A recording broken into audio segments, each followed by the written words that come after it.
सरस्वती नमस्तुभ्यं वरदे कामरूपिणी विद्यारंभं करिष्यामि सिद्धिर्भवतु मे सदा। द्वादशांग जिनवानी माता की जय। तत्वार्थ सूत्र ग्रंथराज की जय। सर्वार्थ सिद्धि ग्रंथराज की जय। उमा स्वामी महाराज की जय। पूज्यपाद आचार्य की जय। सिद्धांत शास्त्री फूलचंद जी की जय। ढाई दीप में विराजमान सभी आचार्य उपाध्याय सर्व साधु के चरणों में नमोस्तु नमोस्तु नमोस्तु। सभी आरिका माता जी के चरणों में बंदामी बंदामी बंदामी। सभी छुल्लक के लक के चरणों में इच्छामी इच्छामी इच्छामी। सभी प्रतिमाधारी के चरणों में वंदना वंदना वंदना। ग्रुप में विराजमान पूज्य बाबू जी, निमिचंद भाई साहब, उमराव भाभी और भी जो पूज्य जन है, सबका सादर चरण स्पर्श, सभी का सादर जय जिनेन्द्र।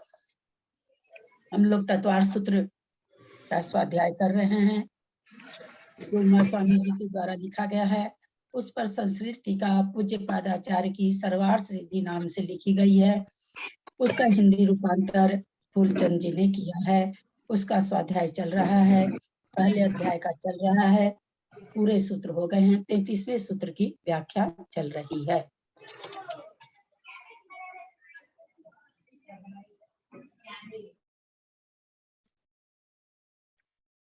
बाबूजी आए हैं क्या? बाबूजी हैं क्या? पारस बाबूजी दिखाई तो दे रहे हैं, उनका नाम तो आ रहा है।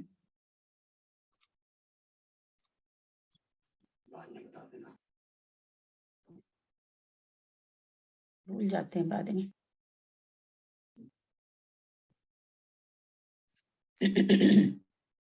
अच्छा चलिए वाचना कर लेते हैं पहले। मोक्ष मार्गस्य नेतारं वेतारं कर्म भूभृतां ज्ञातारं विश्वतत्त्वानां वन्दे तद्गुण लब्धये। सम्यक् दर्शन ज्ञान चारित्राणि मोक्ष मार्ग तत्वार्थ श्रद्धानं सम्यक् दर्शनं तन्निसर्गादधिगमाद्वा जीवा जीवासुर बंध संबंध निर्जरा मोक्षास्तत्वं नामस्थापना द्रव्य भावतस्तन्यासः प्रमाण नयैरधिगमः। निर्देश स्वामित्व साधनाधिकरण स्थिति विधानतः सत्संख्या क्षेत्र स्पर्शन कालांतर भावाल बहुतेश्च मति श्रुता अवधि मनः पर्य केवलानि ज्ञानम तत्प्रमाणे आद्य परोक्षम प्रत्यक्ष मन्यत मति स्मृति संज्ञा चिंता विनिबोध इत्यनर्थांतरम तदिंद्रिया निंद्रिय निमित्तम अवग्रह हवाय धारणा बहु बहुविध क्षिप्रा निश्रिता नुक्त ध्रुवानां सेतराणां अर्थस्य व्यंजनास्य अवग्रह न चक्षुरनिंद्रियाभ्याम श्रुतम मति पूर्वं द्वेन द्वादश भेदम भव प्रत्योपधिर देवनारकाणां क्षोभसम निमित्तः षट् विकल्पः शेषाणां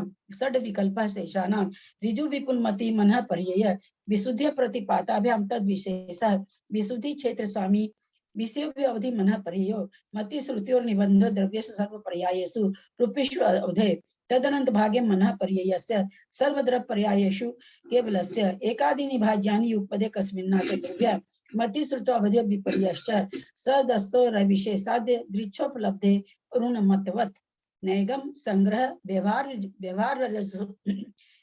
संग्रह व्यवहार राजु सूत्र शब्द समभि रूढ़े एवं भूतानया। 33वें सूत्र की व्याख्या चल रही है। 32वें सूत्र में जो हमने संधि विच्छेद लिखाया था ये दृच्छा वाला मैंने इसमें भेजा है। आप लोगों ने देखा है कि नहीं? कुछ ने देखा कुछ नहीं। बाबूजी से पारस बाबूजी आपकी जो शंका थी यह दृच्छा में क्या होना चाहिए, तो मैंने कल बताया था कि कल मैंने भेजा था जो किसी विद्वान का जवाब आया था यद प्लस ऋच्छा प्लस आम प्लस टाप तो वो आ के लिए होता है प्रत्यय, वो तो कोई खास बात नहीं है। ऋछ प्लस तो फिर मैंने उनको लिख के फिर भेजा था कि भाई इच्छा ऋच क्या नाम नहीं इच्छा, उन्होंने इच्छा को लिख दिया था तो हमके इच्छा से ऋच्छा हो जाता। अगर आदेश होता तो आप मुझे वो सूत्र भेजिए जिसमें ये आया है कि ई का आदेश री हो जाता है। तो फिर आज वो देखे होंगे निकाल के। लेकिन सबसे प्रॉपर उत्तर जो हमने कहा था कि दिल्ली यूनिवर्सिटी में संस्कृत के प्रोफेसर हैं उनका जवाब आया है, आज मैंने ग्रुप में भेजा है। आप लोग सभी कोई ठीक कर लेंगे उस संधि को। यति ही रहेगा, यद नहीं। विद्वान ने यद भेजा है वो तो मुझे गलती लग भी रहा था, लेकिन मैं उनको ये चीज नहीं बोली। पर आज जो प्रोफेसर का आया है, यत प्लस रिछ प्लस आ, यत प्लस रिछ प्लस आ, जिसका अर्थ होता है मनमानी, मनमानी करना, जैसा मन हो वैसा करना। इसका शब्दार्थ ही यही होता है। दूसरी चीज, बाबूजी अगर हैं तो कल बाबूजी का एक प्रश्न था, तांस तान कैसे हो रहा है, तो तान प्लस तान संधि होने पर तांस तान हो जाता है। ये व्याकरण का नियम है। ये दो हम लोगों की शंका थी, जिसको हम अभी जान लिए। किसी को कुछ समझ में नहीं आया हो तो आप लोग पूछ सकते हैं। अब हम लोग चलते हैं नए की ओर। 7 नए में से हमने नैगम नय को समझा। संकल्प मात्र को नैगम नय कहते हैं। संकल्प पहले केवल संकल्प लिया है कि मैं दिल्ली जा रहा हूँ, जा नहीं रहे हैं, ट्रेन में भी नहीं बैठे हैं, कुछ भी नहीं किए हैं। मेरे मोबाइल में नहीं आ रहा। उधर कैसे आ रहा है? कहाँ पे क्या आ रहा है वहाँ पे? आप ये सुन रही ना? निशा जी अपना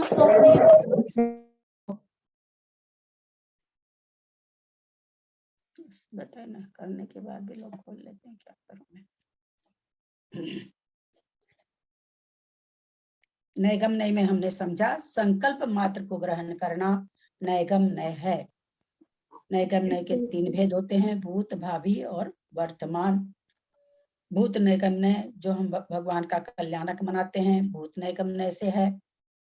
और जो आगे तीर्थंकर बनेंगे उनको भी हम अर्घ चढ़ाते हैं, वो भावी नैगम नय से हो गया।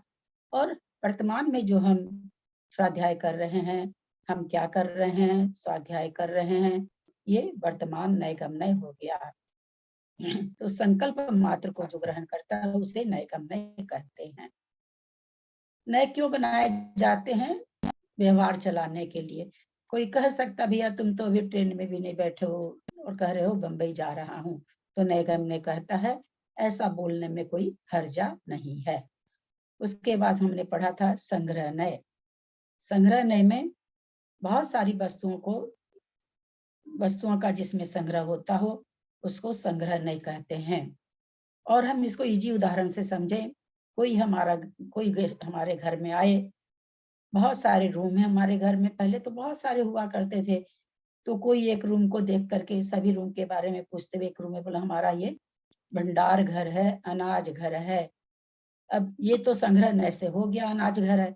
अब उसमें कौन कौन से अनाज हैं?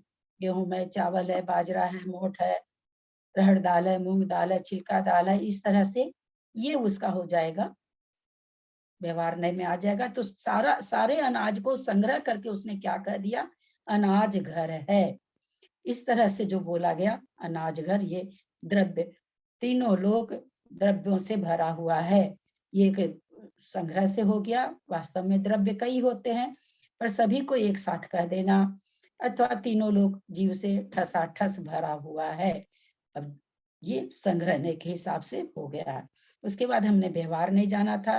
व्यवहार नहीं में संग्रह में जो एक साथ संग्रह की हुई वस्तु को वहां तक भेद करते जाना जहां तक संभव है। उस अनाज की कोठरी में कितने अनाज हैं, उस सारे अनाज को बता देना। पूरे तीनों लोक में कितने द्रव्य हैं, वो किस किस संख्या में हैं, शुद्ध हैं, अशुद्ध हैं, सामान्य से उनके कितने गुण हैं, विशेष से उनके कितने गुण, इस तरह से सारी चीजों का व्याख्यान कर देना, ये हो जाता है व्यवहार नय। फिर हमने पढ़ा ऋजु सूत्र नय। ऋजु सूत्र नय एक समय की पर्याय को पकड़ता है, बिल्कुल एक समय की, न आगे न पीछे, क्योंकि समय बढ़ती पर्याय ही ऋजु होती है। उसके आगे आगे पीछे वाली तो आगे वाली भविष्य हो जाती है, पीछे वाली भूत हो जाती है। पर्याय तो वास्तव में एक समय की ही होती है, आगे पीछे वाली तो स्थूल पर्याय में जरूर आएगी, सूक्ष्म पर्याय तो एक समय वाली होती है। ऋजु सूत्र नय सूक्ष्म और स्थूल दो तरह से होता है।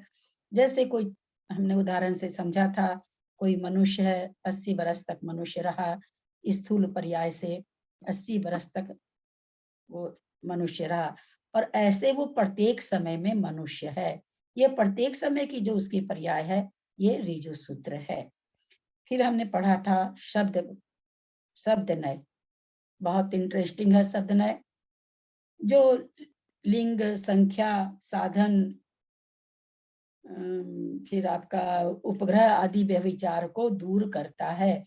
व्यभिचार का मतलब दोष को, व्यभिचारी कहते हैं ये व्यभिचारी आदमी है, तो मतलब ये अवगुण के रूप में प्रयुक्त होता है, गुण के रूप में तो प्रयुक्त होता नहीं है। तो ये क्या व्यभिचार को दूर करता है। ये व्याकरण के नियम को भी नहीं मानता है। जिस तरह से हमने समझा था व्याकरण में है नमस्योगे चतुर्थी, नमस्कार करने में चतुर्थी विभक्ति होती है। जैसे गणेशाय नमः, सरस्वती नमः, है ना, जिनाय नमः, ये सब शब्द क्या है, चतुर्थी हैं। जबकि हिंदी क्या होती है, भगवान के चरणों में हमारा नमस्कार हो, भगवान की गुरु के चरणों में हमारी वंदना हो। तो देखा जाए तो षष्ठी होना चाहिए, लेकिन षष्ठी नहीं होकर के चतुर्थी होता है। शब्द नय का कहना है नहीं, चतुर्थी नहीं होना चाहिए, षष्ठी होना चाहिए। आचार्य जा रहे हैं, शब्द नय की दृष्टि से ये गलत है, क्योंकि क्रिया तो हो गई पुल्लिंग, बहुवचन, आचार्य एक वचन है, संख्यावाचक। इस तरह से संख्यावाचक यहाँ पर दोष लग गया। एक वाक्य में मान लीजिए कि कोई हम लेख लिख रहे हैं, निबंध लिख रहे हैं, तारा के ऊपर निबंध लिख रहे हैं। हम उस निबंध में कहीं पर पुष्प लिख दें, कहीं पर तारका लिख दें, कहीं पर नक्षत्र लिख दें। हम लोग लिखते हैं और जान करके लिखते हैं। अगर हम कोई भी लेख लिखा करते थे तो उसमें जो शब्द होता था, उसके जितने पर्यायवाची शब्द होते थे, वो सारे पर्यायवाची शब्द उसमें देते थे और उसमें हम लोग को बहुत अच्छा नंबर मिलता था कि इतना नॉलेज है। लेकिन शब्द ने क्या कह रहा कि ये गलत है। अगर आप तारा के हिसाब से चल रहे हो तो उसी के हिसाब से चलो। स्त्रीलिंगवाचक है, पुष्य पुल्लिंगवाचक है, नक्षत्र नपुंसक लिंग है, तो आप उसी हिसाब से चलो। शब्द नय की दृष्टि में वो गलत है। तो इस तरह से हमने शब्द नय को समझा। बहुत सेना क्या नाम है सो इस पर पहाड़ पर बैठी है, सेना पहाड़ पर है। अब पर है, इसमें सप्तमी विभक्ति होनी चाहिए, पहाड़ के ऊपर है तो, लेकिन वहां पर कौन सी विभक्ति लगा दी गई थी, पर्वतम, द्वितीय विभक्ति लगा दी गई थी।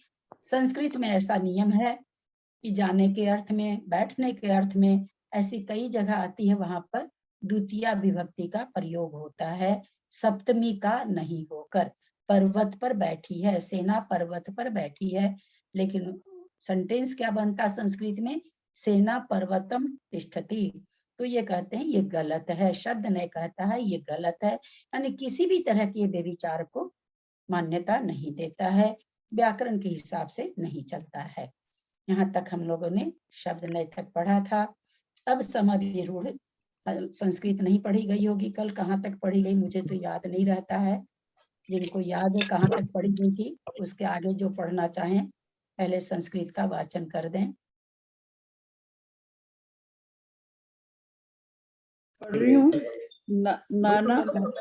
नाना अर्थ समभिरोहणा तो समभिरूढ़े, यतो नानार्थ समिति समी नानार्थ न स्मतीय कमर्थ माभिमुखेन रूढ़े समिभिरूढ़े गौरीत्ययम् शब्दो वागादिशवर्थेषु वर्तमान है पशाभिरूढ़ है अथवा अर्थगतयर्थ शब्द प्रयोग है। तैत्तिरीयस्यार्थ श्यैकेन कतार्थत्वात् पर्याय शब्द प्रयोगानर्थक है।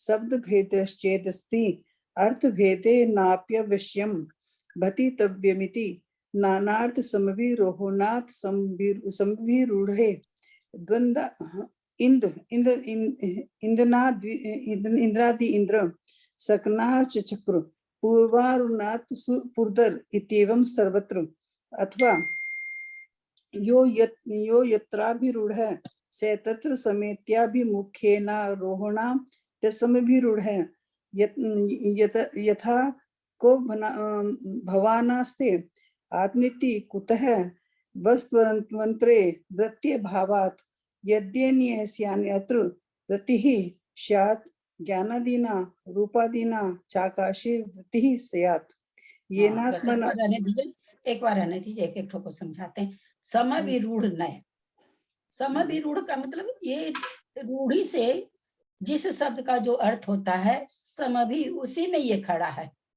ये उसी अर्थ के साथ खड़ा है। जैसे गौ शब्द है, गौ शब्द मतलब गाय, गौ शब्द मतलब इंद्रियां, गौ शब्द मतलब वाणी भी होती है। लेकिन ये क्या कहेगा, नहीं गौ तो पशु के रूप में, पशु के लिए ही कहा जाता है। मतलब रूढ़ी से जिस शब्द का जो अर्थ है ये उसी को मानता है।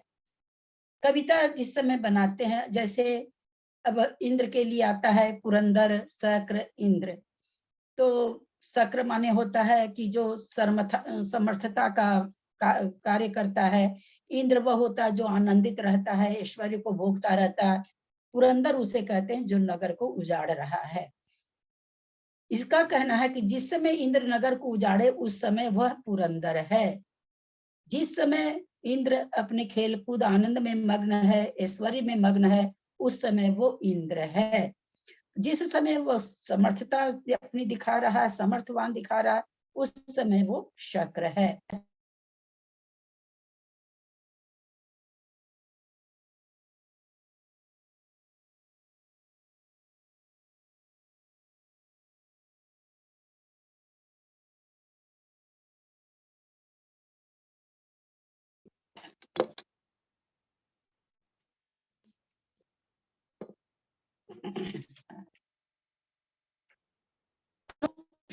शब्द तीन अर्थ में है जो कविता।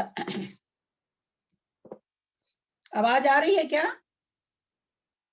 आ रही है, अच्छी से आ रही है। तो जैसे अब हम लोग कविता बनाते हैं, मैं भी बहुत कविता बनाती हूँ।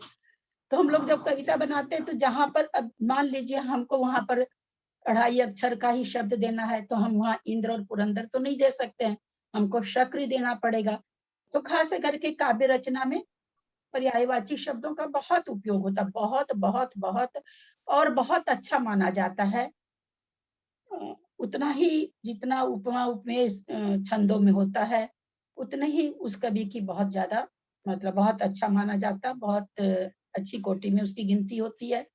लेकिन समय भी रूढ़ ने कह रहा है कि नहीं, हम तो जिस समय वो नगर उजाड़ता होगा उस समय ही उसको पुरंदर कहेंगे, अन्य समय में नहीं। तो ये इस बात को अपने रूढ़िवादी से जो अर्थ रहता है उस पर ही ये कायम रहता है। इसमें पढ़ते हैं आचार्य हमें और क्या बता रहे हैं। नाना अर्थों का समभिरोहन करने वाला होने से समभिरूढ़ नय कहलाता है।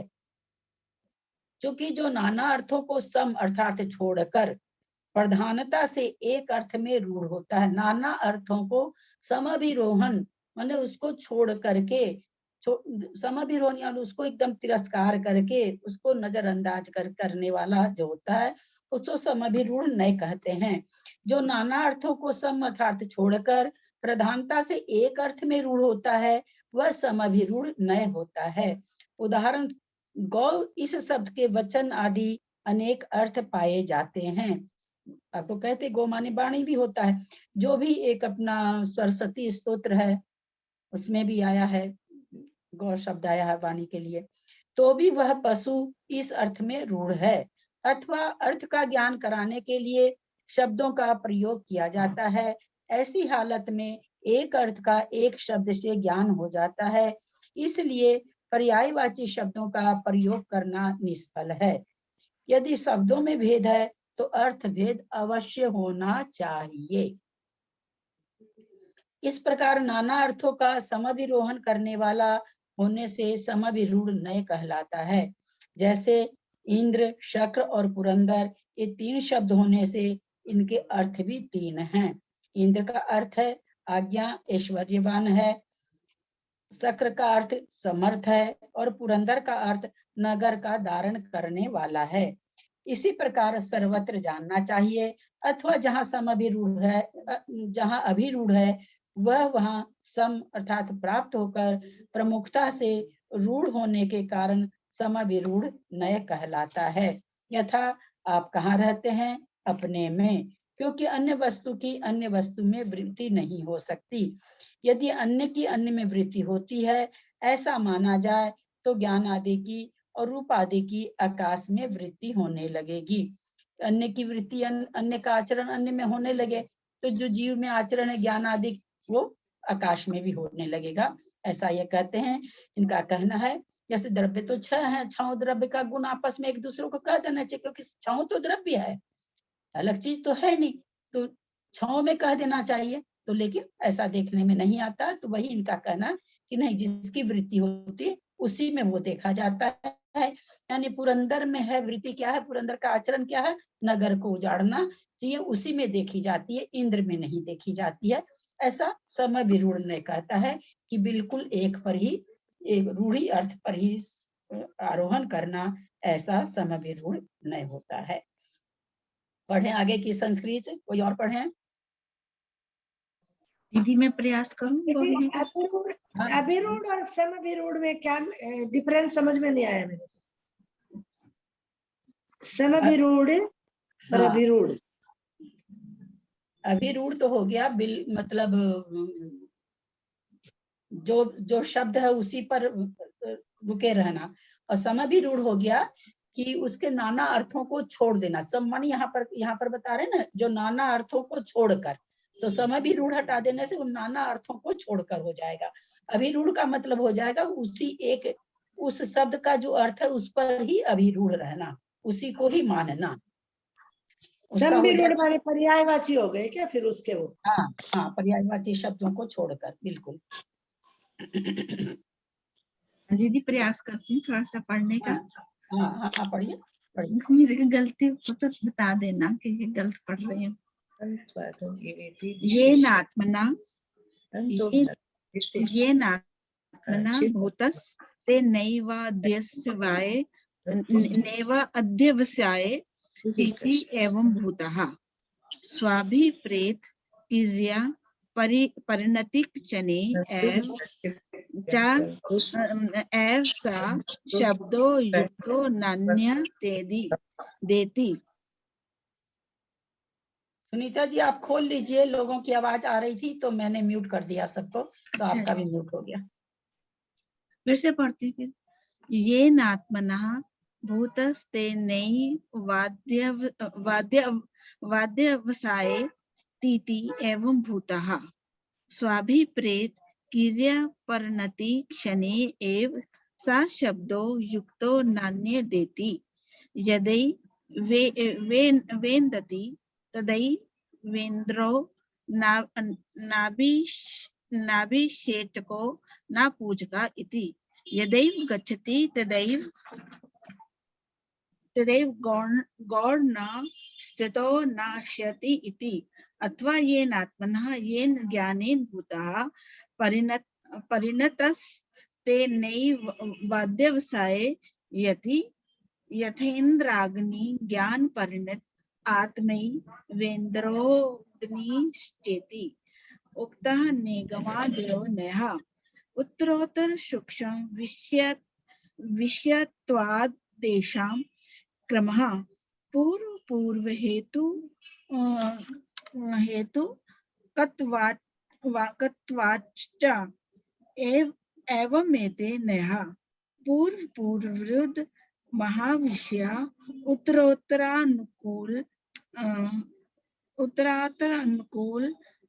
अनुकूल अल्प विषया द्रव्यस्य नंत शक्तेः प्रतिशक्ति विभिद्यमाना बहुविकल्पा जायन्ते ता अते गुण प्रधानतया परस्पर तंत्रः सम्यक् दर्शन हेतवः पुरुषार्थ क्रिया साधन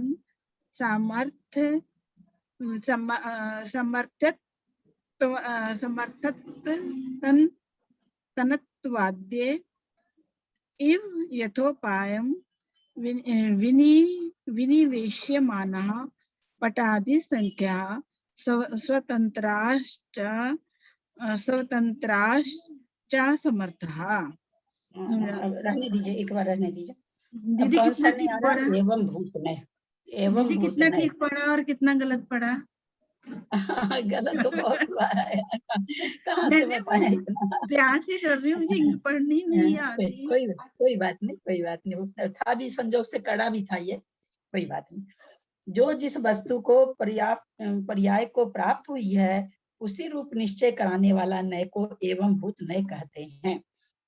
आशय यह है कि जिस शब्द का जो वाच्य है, उस रूप क्रिया के परिणमन के समय ही उस शब्द का प्रयोग करना युक्त है, अन्य समय में नहीं।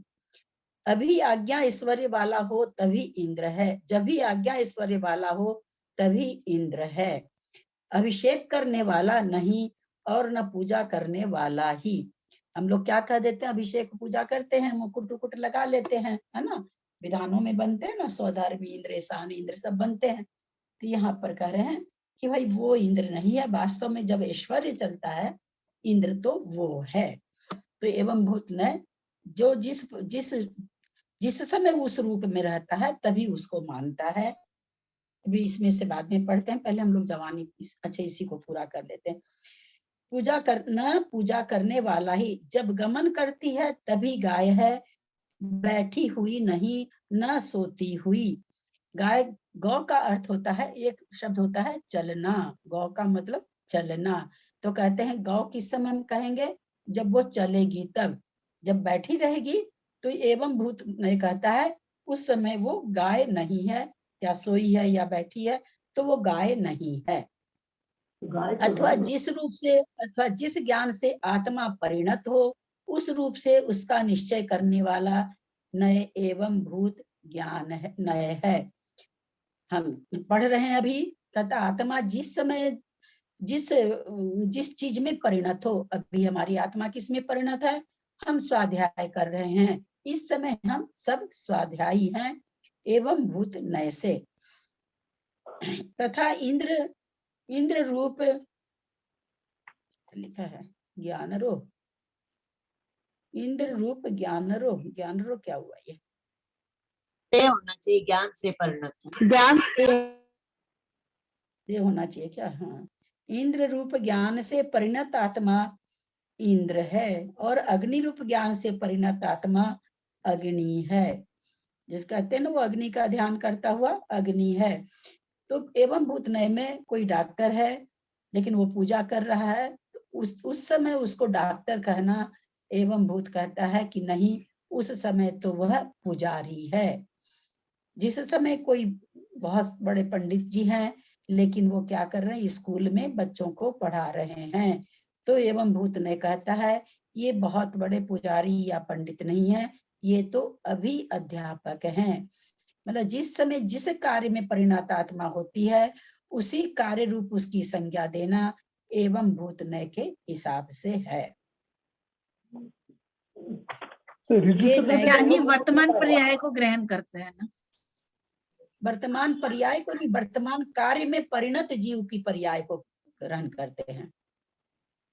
वर्तमान में जिस कार्य में वो लगा हुआ है, आत्मा जिस कार्य से लगी हुई है, उस कार्य रूप उसकी संज्ञा देते हैं। कोई पढ़ रहा है तो उसको विद्यार्थी संज्ञा दे देंगे। बहुत बड़ा डॉक्टर है, बहुत बड़ा सर्जन है, लोग पढ़ते ही रहते हैं, जब देखो लोग पढ़ते ही रहते हैं घर में। जितने भी ये बड़े बड़े सर्जन होते हैं, ये घर में जब भी आएंगे तो पढ़ते ही रहेंगे। तो उस समय अगर वो पढ़ रहे हैं, डॉक्टर की ही पुस्तक पढ़ रहे हैं, तो उस समय उसको वो एवं भूत नय डॉक्टर नहीं कहेगा, उस समय उसको विद्यार्थी कहेगा। तो ये यहाँ पर ऋजु सूत्र में एवं भूत में क्या फर्क हुआ? हाँ, ऋजु सूत्र में एवं भूत में क्या फर्क हुआ? वो भी एक समय वाला, ये भी एक समय वाला। नहीं, ये एक समय वाला कहाँ बाबूजी, हम लोग जितनी देर अभी पढ़ रहे हैं उतनी देर अभी स्वाध्यायी हैं। ये एक समय वाला नहीं, कोई पूजा कर रहा है तो 1 घंटा कर रहा, 4 घंटा कर रहा, 8 घंटा कर रहा, वो उतनी देर के लिए पुजारी है।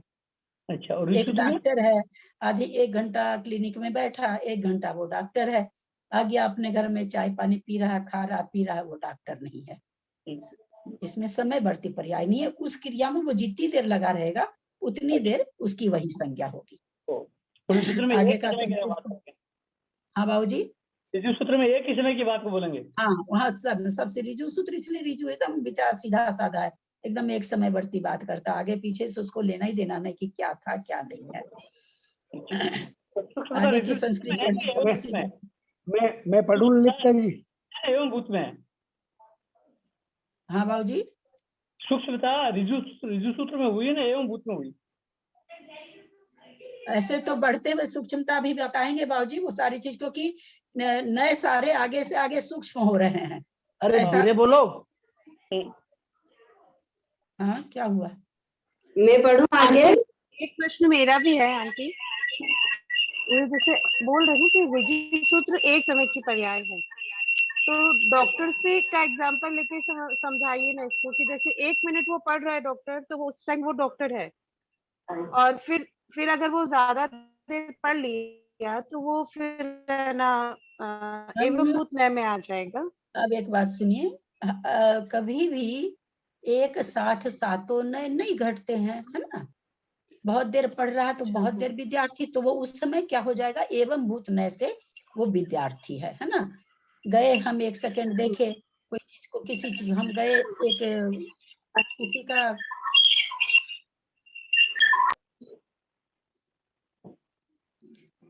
हम किसी कार्य को एकदम 1 सेकंड, एक समय अपने लोग को तो पकड़ में नहीं आता, चले सेकंड के लिए, तो ऋजु सूत्र उसी 1 सेकंड की। हम है ना, जैसे हम ये सोचे कि हम एक साथ सारे नए को घटाएं, तो सारे नए एक साथ नहीं घटते। अब नयगम नय है, संकल्प मात्र है, वो वहां पर घट रहा है। संग्रह नय है, संग्रह के हिसाब से घट रहा है। व्यवहार ने उस संग्रह का व्यवहार भेद कर रहा, वहां घट रहा है। तो अगर आप ये सोचेंगे कि ऋजु सूत्र और क्या नाम है, सो समभिरूढ़, ये सॉरी एवं भूत एक साथ घटा है, तो ये नए कभी भी एक साथ नहीं घटते हैं। और इनका मेरे पास तो अभी किताब नहीं है, वहां पर कलकत्ते में है, उसमें बहुत अच्छा विवेचन आया है नए का। अभी हम कलकत्ता जाने ही वाले हैं, तो फिर अपने लोग नए वाला सब्जेक्ट तो फिर से लेंगे एक बार, क्योंकि यहाँ पर है नहीं मेरे पास किताब। तो बहुत अच्छा उसमें कौन सी पुस्तक है दीदी? कौन सी पुस्तक है? कौन सी पुस्तक है? मैं तो जैन सिद्धांत को, उसके अलावा कुछ और पढ़ा ही नहीं मैंने अपनी जिंदगी में। तो वो तो सूक्ष्मता की बात बोले थे, क्या बताइए सूक्ष्मता के लिए तो बोले थे सब। हाँ आगे बाबूजी, क्या आगे बताएंगे इसी में, ये थोड़ा सा संस्कृत, हाँ कोई मैं संस्कृत पढ़ूं थोड़ा सा, आंटी? कोई मैं पढ़ूं पढ़िए। संस्कृत? हाँ, मैं पढ़ता हूँ पढ़िए, भाभी जी, कोई मैं भी पढ़ूं पढ़िए, संस्कृत? कोई भी एक जन पढ़िए। 249 का तो हो गया ना? मैं पढ़ूं भाभी हाँ। जी? तन्तवादय इवेति विषम उपन्यास है। पढ़ू ना आंटी मैं? हाँ, पढ़िए ना भाई, कोई भी पढ़िए। 249 का तो हो गया था। तन्तवादय इवेति 249 का हो गया था। उपन्यास है। तन्तवादयो निरपेक्षो अपि कांचिदर्थ मात्रां जनयन्ति। भवति हि कश्चित् प्रत्येकं तन्तुस्तवक्त्राणे समर्थः। एकश्च बलवजो बंधने समर्थः। इमे पुनर्नया निरपेक्षा संतो न कांचिदपि सम्यक दर्शन मात्रां प्रादुर्भावयन्तीति। नैष दोष अभिहिता नवबोधात्। अभिहित मर्थमन बबुध्य परेणेद मुपालभ्यते। एतदुक्तम् निरपेक्षेषु तन्तवादिषु पटादिकार्यं नास्तीति। यतु तेनोपदर्शितं न तत्पटादिकार्यं। किं तर्हि केवलं तन्तवादिकार्यमपि तन्तवाद्य वयवेषु निरपेक्षेषु नास्त्वये इत्यस्मत्पक्ष सिद्धिरेव। अथ तन्तवादिषु पटादिकार्यं सक्तयपेक्षया अस्तित्वयुच्यते। नयेष्वपि निरपेक्षेषु बुद्ध यभिधान रूपेषु कारणवशात् सम्यक दर्शन हेतु त्वयि परिणति सद्भावात् शक्त्यान् मनास्ति त्वमिति साम्यमेवोपन्यासस्य इति तत्वार्थ वृत्तौ सर्वार्थ सिद्धि संज्ञायां प्रथमोऽध्याय। ये नैगम ने कहे उत्तरोत्तर सूक्ष्म विषय वाले होने के कारण इनका यह क्रम कहा है। पूर्व पूर्व नए आगे आगे के नए का हेतु है, इसलिए भी यह क्रम कहा गया है। इस प्रकार ये नए पूर्व पूर्व विरुद्ध महाविषय वाले और उत्तरोत्तर अनुकूल अल्प विषय वाले हैं। पूर्व पूर्व विरुद्ध महाविषय वाले, इसमें है क्या विरुद्ध शब्द? समर्थ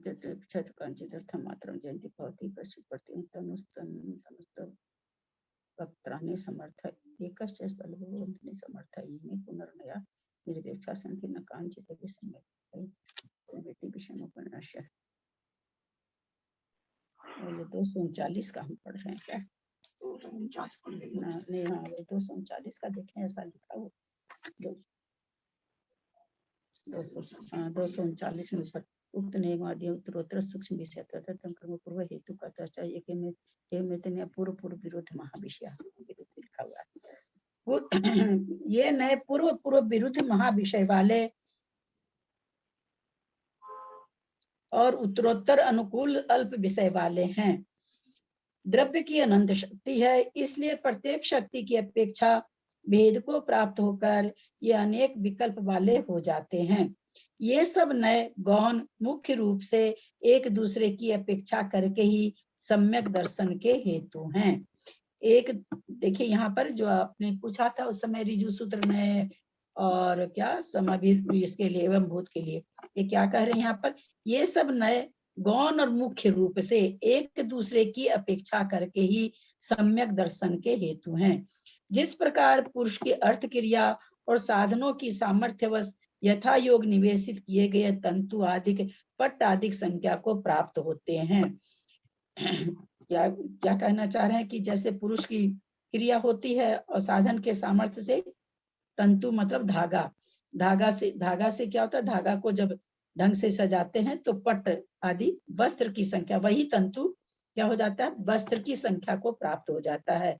जब तक कि तंतु रहता है तब तक तंतु है, लेकिन उसी तंतु को तना बना कर दिया जाता है तो पट बन जाता है।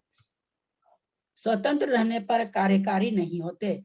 ये कोई भी नए के लिए कहे जा रहे हैं कि जिस तरह से तंतु हमारे कपड़ा पहनने के काम नहीं आ सकता, तंतु तो तंतु है, हमारे लिए कब उपयोगी होगा? जब पट बन जाएगा तो यहाँ पर वही कहना चाह रहे हैं कि एक नए स्वतंत्र रह करके कार्यकारी नहीं होता। ये क्या नाम है सो अपने साथ सबके साथ मिलके ही ये कार्यकारी होते हैं। अब ये शंका कर रहे हैं, इसलिए शंका प्रकृति में तंतुवादिया विषम दृष्टांत है, क्योंकि तंतु आदि के निरपेक्ष रहकर भी किसी न किसी कार्य को जन्म देते ही हैं। ऊपर उन्होंने क्या किया कि सापेक्ष है, एक नए दूसरे से सापेक्ष है, ऐसा कहें आचार्य। तो यहाँ पर ये शंका कर दिए कि आपने जो तंतु का उदाहरण दिया, तंतु तो निरपेक्ष है, उसको किसी दूसरे तंतु से कुछ नहीं लेना रहता है, वो निरपेक्ष है, और जो नए हैं वो तो सापेक्ष है। फिर आप ऐसा कैसे कहते हैं? देखते हैं कि कोई एक तंतु त्वचा की रक्षा करने में समर्थ है और एक वल्कल किसी वस्तु को बांधने में समर्थ है। कोई एक कपड़ा है जो पहनते हैं तो त्वचा की रक्षा करता है, और एक जो वल्कल होता है, कहते हैं जैसे रस्सी टाइप की होती, वो भी तो तंतु से ही बनती है, वो क्या है? किसी भी वस्तु को बांधने में समर्थ है। किंतु ये नए निरपेक्ष रहते हुए थोड़ा भी सम्यक दर्शन रूप कार्य को नहीं पैदा कर सकते हैं। किंतु ये नए निरपेक्ष रहते हुए थोड़ा सा भी सम्यक दर्शन रूप कार्य को पैदा नहीं कर सकते हैं, ऐसा यहाँ पर शंका की है। समाधान, यह कोई दोष नहीं है। क्योंकि जो कुछ कहा गया है उसे समझे नहीं, कहे गए अर्थ को समझे बिना दूसरे ने यह उपालंब दिया है। हमने यह कहा है, वो कह रहे हैं कि जो आपने शंका की है वो ठीक नहीं, हमने जो ऊपर व्याख्या की उसको आपने समझा नहीं है। अब बोल रहे हैं कि हमने क्या कहा, हमने यह कहा है निरपेक्ष तंतु आदि में पटादि कार्य नहीं पाया जाता, किंतु शंकाकार ने इसका निर्देश किया है वह पटादि का कार्य नहीं है। शंका तो वह क्या है? समाधान केवल तंतु आदि का कार्य है।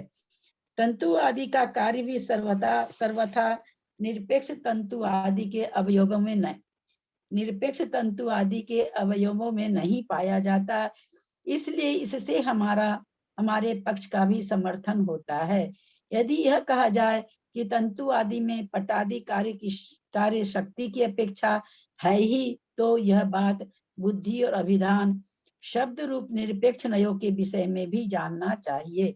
कहते हैं ऐसे तो तंतु निरपेक्ष है लेकिन उसमें पट आदि बनने की शक्ति विद्यमान है, ऐसा कहते हैं। तो बोला कि इसी तरह की यही बात, यही बुद्धि और अभिधान शब्द रूप से निरपेक्ष नयों के विषय में भी जानना चाहिए। उनमें भी ऐसी शक्ति पाई जाती है जिससे वे कारणवश सम्यक दर्शन के हेतु रूप से परिणमन करने में समर्थ हैं। इसलिए दृष्टांत से साम्य ही है। दृष्टांत जो दिए हैं, जिसके लिए दृष्टांत दिए हैं उसमें मतलब एक जैसा ही है, अलग नहीं है। इन्होंने यहाँ पर कहा कि सम्यक ये निरपेक्ष नए आपस में निरपेक्ष हैं, तो इसलिए सम्यक दर्शन को नहीं प्राप्त करा सकते। आप बोलते हैं सम्यक दर्शन के हेतु हैं। इन्होंने फिर बात ये कह दी कि जैसे तंतु में यद्यपि पटपना नहीं है लेकिन उसमें पट बनने की शक्ति है, उसी तरह से नए में सम्यक, लेकिन नयों में सम्यक दर्शन को प्राप्त कराने के हेतु हैं, ये हेतु रूप परिणमन करने में समर्थ हैं। ये नए ऐसा नहीं है जिस तरह से तंतु पट बनने की शक्ति है उसमें, तंतु में, तंतु अपने आप में कपड़ा नहीं है, उसी तरह ये अपने आप में सम्यक दर्शन नहीं है परंतु सम्यक दर्शन प्राप्त कराने में हेतु हैं। विशेषार्थ प्रमाण के भेद प्रभेदों का कथन करने के बाद, हाँ ये अभी वाले 2-3 बहुत कॉम्प्लिकेटेड, हाँ बहुत कॉम्प्लिकेटेड है, मैं भी उतना बढ़िया से इसको नहीं कर सकूंगी, बहुत बहुत ज्यादा। प्रमाण के भेद प्रभेदों का कथन करने के बाद यहाँ नयों का निर्देश किया गया है। नए श्रुत ज्ञान का एक भेद है, यह पहले ही बता आए हैं, क्योंकि पहले अध्याय में सम्यक दर्शन और सम्यक ज्ञान की चर्चा है, इसलिए पहले ये नए भी प्रमाण नए रधिगम, प्रमाण और नए के द्वारा भी ज्ञान होता है, ऐसा सूत्र दे के आए हैं पहले। तो वही कह रहे हैं कि नए श्रुत ज्ञान का एक भेद है, यह पहले ही बतला आए हैं। यहाँ आलंबन की प्रधानता से उसके 7 भेद किए हैं। मुख्यतः आलंबन को 3 भागों में विभक्त किया जाता है, उपचार, शब्द और उपचार, अर्थ और शब्द। पहला नैगम नय उपचार नय होकर भी अर्थ नय है, संग्रह व्यवहार और ऋजुसूत्र अर्थ नय है और 3 शब्द नय हैं। आशय यह है कि नैगम नय की प्रवृत्ति उपचार की प्रधानता से होती है, क्योंकि इसमें तो उपचार मात्र है, कार्य तो हो नहीं रहा है। उपचार से कहा जा रहा है कि भाई बंबई जाने वाला बंबई जा रहा है, जबकि बंबई जा नहीं रहा, तो कहते हैं पहला नय तो उपचार मात्र से ही, उसमें मुख्यता किसकी है? उपचार की है। वैसे तो इसकी परिगणना अर्थ नय में ही की गई है। संग्रह व्यवहार और ऋजु सूत्र की प्रवृत्ति अर्थ की प्रधानता से होती है, इसलिए उसे अर्थ नय कहा है। शब्द समविरूढ़ एवं भूत नय की प्रवृत्ति शब्द की प्रधानता से होती है, क्योंकि शब्द में भी शब्द के बारे में आया, समविरूढ़ में भी शब्द के बारे में ही आया कि पर्यायवाची शब्दों को ये नहीं मानता है, एवं भूत में भी शब्द का ही आया कि जिस समय जैसा कार्य करता हो वैसा ही उसको बोलना चाहिए। तो कह रहे हैं ये तीनों तो शब्द नय है और बाकी चारों अर्थ नय है, इसलिए इन्हें शब्द नय कहा है। जैसा कि हमने संकेत दिया है कि नैगम नय का समावेश अर्थ नयों में किया जाता है, किंतु शेष अर्थ नयों से नैगम नय को अर्थ नय मानने में मौलिक भेद है। बात यह है कि उपचार की प्रधानता से वस्तु को स्वीकार करना यह नैगम नय का काम है, शेष अर्थ नयों का नहीं, इसलिए इसे उपचार नय कहा गया है। बाकी अर्थ नय तो अर्थ से ही जुड़े हुए हैं, संग्रह, व्यवहार, ऋजु, ये सब बाकी, लेकिन ये तो कहते हैं अर्थ कि से क्या लेना, अर्थ से क्या लेना, अर्थ से क्या लेना, मतलब इसको कैसे समझे हम अर्थ नहीं को, मतलब हाँ हाँ हाँ ठीक बात आपकी। अर्थ से मैंने कल इसको चिंतन करके लिखा था कहीं। मुख्य विषय का नहीं होगा क्या? हाँ हाँ बाबूजी, मुख्य विषय नहीं होगा क्या? अर्थ मैंने मतलब मुख्य विषय। मैंने इसको कल चिंतन करके लिखा था कहीं, ये अर्थ नहीं क्यों कहा जा रहा है, याद ही नहीं कहाँ लिखा। देखते हैं आगे कुछ बता रहे हैं तो। शेष विषय अर्थ नहीं का अर्थ नहीं हाँ मतलब बाबूजी, विषय को बता रहे हैं, इसलिए विषय नहीं हो गया, ये अर्थ नहीं हो गया। जिस चीज को कहना, तो वहाँ शब्द में ले रहे हैं तो चीज को नहीं, चीज के बारे में कह रहे हैं, कुछ चीज के टुकड़ा करके कह रहे हैं। अच्छा अर्थ का वस्तु नहीं हो जाएगा यहाँ? नहीं, यहाँ वस्तु के बारे में वस्तु भी ले सकते हैं। अर्थ का मैंने कल खोज के तो रखा था उसमें से, गूगल में से, लेकिन कहाँ लिखा मैंने, मेरे को दिख ही नहीं रहा कहाँ लिखा। कोई बात नहीं, कल परसों आप देख लीजिएगा। इसलिए हमें अर्थ नयों से नैगम नय को पृथक बतलाया है। माना कि नैगम नय भी गौण मुख्य भाव से भेदाभेद या सामान्य विशेष को विषय करता है, पर इन सब की जड़ में उपचार काम करता है। इसलिए नैगम नय मुख्यतः उपचार नय ही है। सिद्धसेन दिवाकर ने नैगम नय को नय ही नहीं माना है, इसका कारण यह उपचार ही है। उनके मत से सम्यक ज्ञान के प्रकरण में उपचार को कहाँ तक स्थान दिया जाए, यह एक प्रश्न तो है आवाज नहीं ही। आ रही आपकी? नहीं आ आ रही रही है, आ रही है। इधर तो आ रही है आ भाई रही है आवाज आवाज। आराम से, इधर तो हमको तो सुन रही है आवाज। आ रही है, सब आ रही है पूरी। यह एक प्रश्न तो है। वस्तु स्पर्शी विकल्प और वस्तु में आरोपित विकल्प, वस्तु स्पर्शी विकल्प और वस्तु में आरोपित विकल्प, इनमें बड़ा अंतर है।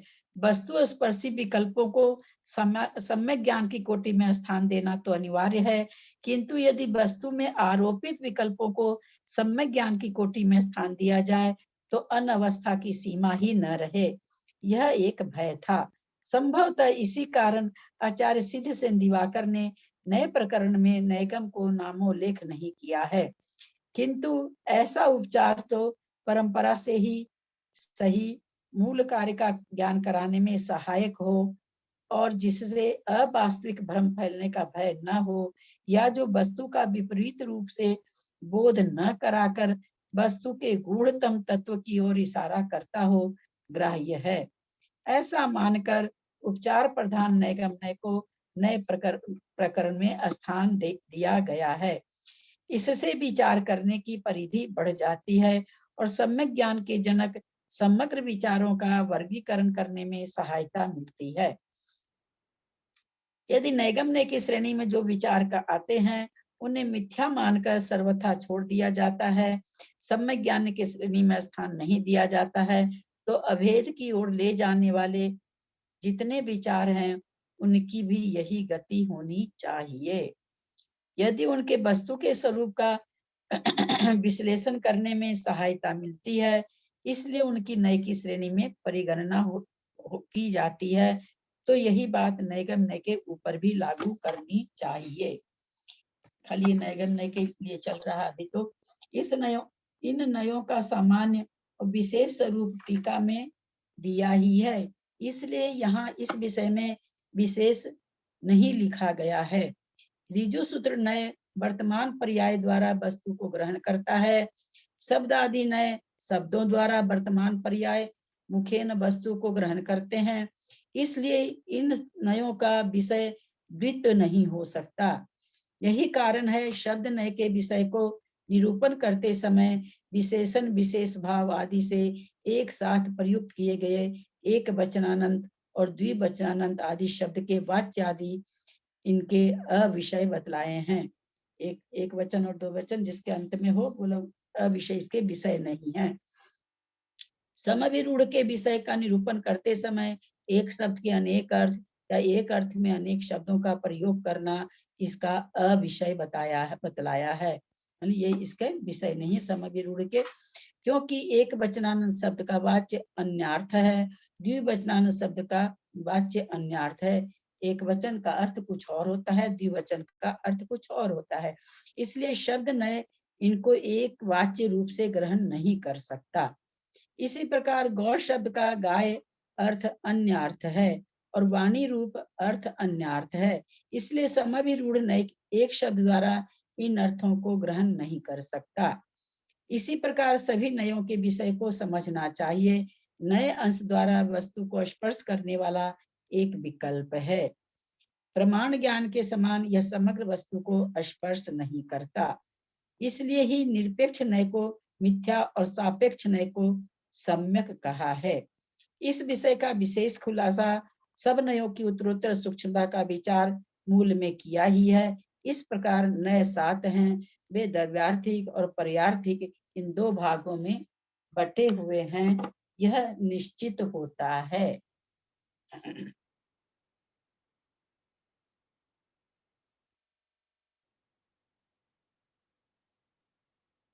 कल कहाँ लिखे? इसमें द्रव्यार्थिक नए कौन कौन से हुए, पर्यार्थिक नए कौन कौन से हुए? द्रव्यार्थिक तो शुरू के 3 नए द्रव्यार्थिक आते हैं, बाद के 4 नए पर्यायार्थिक आते हैं।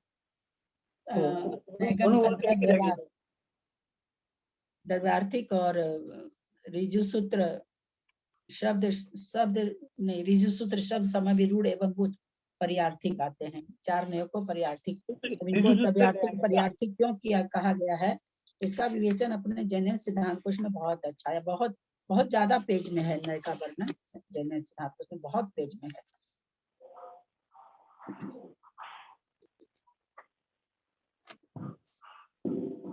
इस तरह से अपना पहला अध्याय तो समाप्त हुआ।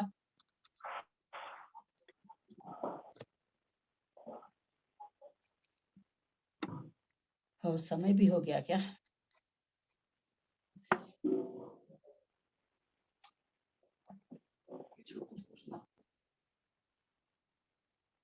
कुछ पूछना है कुछ? वैसे इसमें तो सारी ही पंक्तियां बहुत हार्ड है, इसलिए पूछना क्या है, सारा ही पूछना है इसमें तो। सारे ही शब्द बहुत कठिन ही आए हैं। इसको हम आप लोग को जैन सिद्धांत कोश से समझाएंगे, वहाँ उसमें खूब काफी विस्तार से दिया है सारी चीज। एक को दृष्टांत से समझाए थे ना एक बार आगे वो। हाँ, एक सातों दृष्टांत से नयों भी को समझा। चोर वाला जो हाँ, चोरों के साथ में रहने हाँ, वाला हाँ, चोर कहला जाता है। इस तरह से जिस समय चोरी करने जाता है, नहीं चोरी का नहीं था, हिंसा करने का था। हिंसा जिस का था, समय हिंसा का हाँ, हिंसा का था।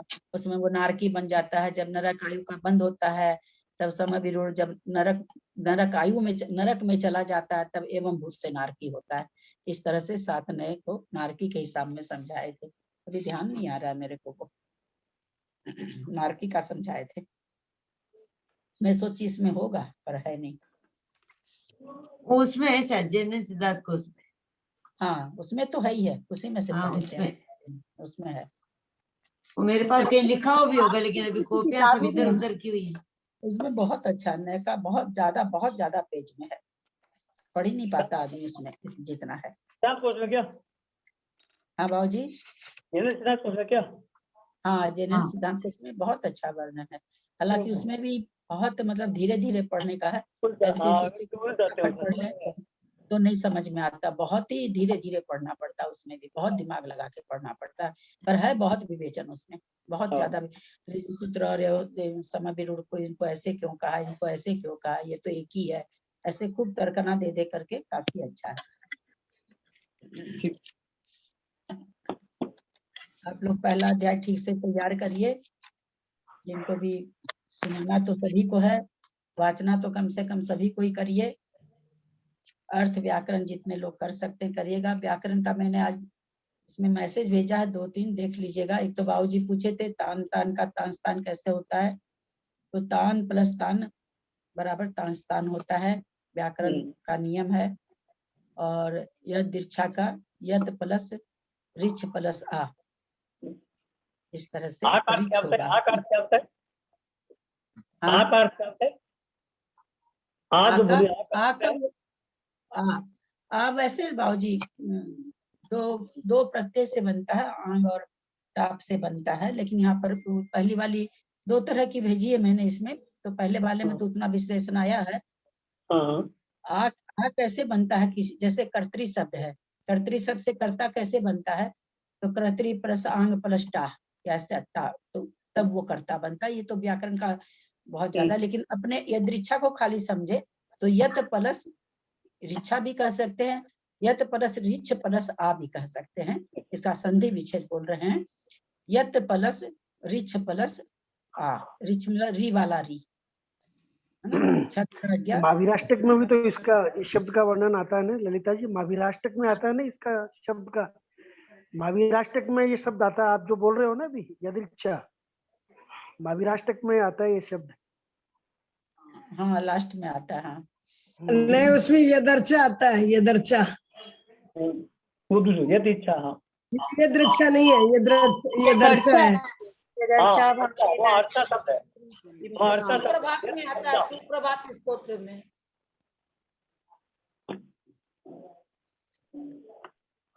आप दीदी स्तुति अब जो करते हो जिनवानी स्तुति, लास्ट में ये भी तो बोलते हैं यदर्च मात्रा पदवाक्य, यदर्थ मात्रा को। त्रस्त मा भी आ गया। यदर्थ मात्रा, यदर्थ है वो अलग शब्द। यदर्थ है वो। तो इसकी संधि आप लोग ठीक कर लीजिएगा, जो पहले लिखे थे उसको ठीक कर लीजिएगा। जो पढ़ाने का काम करते हैं, पढ़ाते हैं, उसमें टुकड़ा करके क्या नहीं पढ़ाते हैं, ये संधि तोड़ के, पढ़ने वाला संधि तोड़ के पढ़े। हाँ बाबूजी, जो संस्कृत पढ़ रही है वो संस्कृत संधि तोड़ के पढ़े तो ज्यादा अर्थ समझ में आएगा ना। आप पढ़ने के लिए तोड़ के पढ़ सकते हैं, लेकिन वैसे उच्चारण रूप से देखेंगे तो वो गलत कहलाएगा। जैसे मान लीजिए देवोपनीत है ना, देवोपनीत, जैसे देवोपनीत एक शब्द है, अगर हम उसको लिखते हैं देव उपनीत, तो अगर आप कोई स्कूल में परीक्षा दे रहे हैं तो आपका नंबर कट जाएगा। हालांकि वो है देव प्लस उपनीत ही, लेकिन नहीं, वहां पर उसमें संधि होनी चाहिए। लिखने में आप समझने के लिए कह सकते हैं कि देव प्लस उपनीत है, लेकिन पढ़ना चाहिए देवोपनीत उसको, और लिखना भी चाहिए वैसे ही, नहीं तो वो गलत माना जाता है, व्याकरण की दृष्टि से गलत हो जाता है। जल्दी समझ में आता है ना, इसको संस्कृत जल्दी समझ में आता है, संस्कृत को ललिता जी समझ में आता है। संस्कृत वाले को क्या बोले, तोड़ के पढ़ते हैं तो अर्थ जल्दी समझ में आता है उनका। हाँ, तो वही कह रहे हैं ना बाबूजी कि समझने के लिए आप तोड़ के पढ़िए, लेकिन जिस समय मान लीजिए आप पाठ जैसे कर रहे हैं, कुछ कर रहे हैं, तब उसको तोड़ के नहीं पढ़ना चाहिए, ये कह रहे हैं। हम समझने के लिए तो तोड़ेंगे, उसको नहीं तोड़ेंगे तो हमको समझ में नहीं आएगा। ललिता जी, लेकिन अगर मान लीजिए कि किसी चीज का पाठ कर रहे हैं तो हमको फिर वैसे ही पढ़ना चाहिए, ये कहना चाह रहे हैं। ललिता जी, आचार्य श्री ने भी कहा था, आजकल जो संस्कृत को तोड़ तोड़ के लिखते हैं ना जिनवाणी में, उस पर भी आचार्य श्री ने ये बोला है कि ये अच्छी बात नहीं है, बोला है आप समझने के लिए तोड़ दीजिए, लेकिन जनवाणी में मत तोड़िए शब्दों को। हाँ, जनवाणी में मत तोड़िए, वही तो कह रहे, वही तो हम बात बोल रहे हैं ना कि वो तोड़ के लिखना। तो आप संस्कृत की बात छोड़िए ना, हिंदी में अगर आप कोई लेख लिख रहे हैं और उसमें आप अगर तोड़ तोड़ के ऐसे लिखेंगे तो देगा ही नहीं नंबर आपको कोई भी शिक्षक। तो जहाँ पर संधि होनी चाहिए वहां पर संधि होनी ही चाहिए। लिखने में भी कई बार कर लेते हैं हम लोग, लिखना नहीं चाहिए, संधि जहाँ होती है वहां संधि के साथ ही लिखना चाहिए। समझने के लिए आप संधि तोड़ तोड़ के समझ लीजिए, पर पढ़ना भी मतलब संधि के साथ ही चाहिए। हाँ, जिस समय आप उसका अर्थ निकाल रहे हैं, जैसे हम लोग जब अभी तत्वार्थ सूत्र पढ़ रहे हैं तो अर्थ निकाल रहे हैं, तो पढ़ने में तो पूरा पढ़ लेते हैं, अर्थ निकालते हैं तो उसका संधि कर करके अर्थ निकालते हैं, तो वही ठीक है। आजकल वही हो गया, पढ़ने के चलते ना लोग, सिखाने के चलते जिनवानियों में तोड़ तोड़ के लिखने लगे, वैसे लिखना नहीं चाहिए, वो है बहुत गलत है वो तो। जनवाणी स्तुति कर रहे हैं। हाँ करिए। मैं करूं? शशि जैन। करिए ना, करिए। यदर्थमात्रा पदवाक्यहीनं मया प्रमादादि किञ्चिनोक्तं तन्मे शमित्वा विदधातु देवी सरस्वती केवलबोधिलब्धिं। बोधि समाधि परिणाम शुद्धि सात्मोपलब्धि शिव सौख्य सिद्धि। चिंतामणिं चिन्तितवस्तु दाने त्वां वन्दमानश्रममास्तु देवी। जावानी के ज्ञान से सूझी लोकालो सोवानी मस्तक नमो सदा दे तू धूप। हे जिनवाणी भारती कोटि जपू दिन रैन जो तेरा शरणा गए सो पावे सुख चैन। देव अधन को गुरु सेवा निर्गन दया धर्म पालू सदा यही मोक्ष का पंथ। बोली जिनवाणी माता की जय। नोबा नमोकार। ललिता दीदी के